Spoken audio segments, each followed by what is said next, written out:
In this video, I'll show you how to set up your NETGEAR AC750 EX3700 Wi-Fi Range Extender. Plug the extender into a wall outlet in the same room as your Wi-Fi router. You'll move it to its final location after the setup is complete.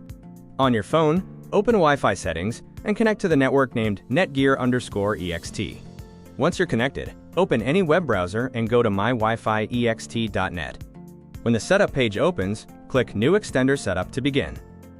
First, create an administrator account for the extender. This account is used to manage the extender settings later, and it's different from your Wi-Fi password. Next, choose your security questions and answers. These help you recover access if you ever forget the administrator password.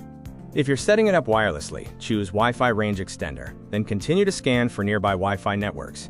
The extender will now scan for nearby Wi-Fi networks. This usually takes less than a minute. When the list appears, select the Wi-Fi network you want to extend, then click Next. Enter the password for your existing Wi-Fi network exactly as you normally use it, then click Next. The extender will now save your settings and connect to your Wi-Fi network. This may take a couple of minutes, so don't unplug the extender during this process. When the setup finishes, reconnect your phone or computer to the new extended Wi-Fi network if it doesn't reconnect automatically. Now unplug the extender and move it about halfway between your router and the area where your Wi-Fi signal is weak. Check the router link LED on the front of the extender. Green means the connection is strong, amber is fair, and red means you should move the extender closer to the router. Walk to the area where your Wi-Fi signal was weak, and make sure your phone stays connected with a stronger signal. Your extender is all set. One thing I always recommend after improving your home Wi-Fi is protecting it.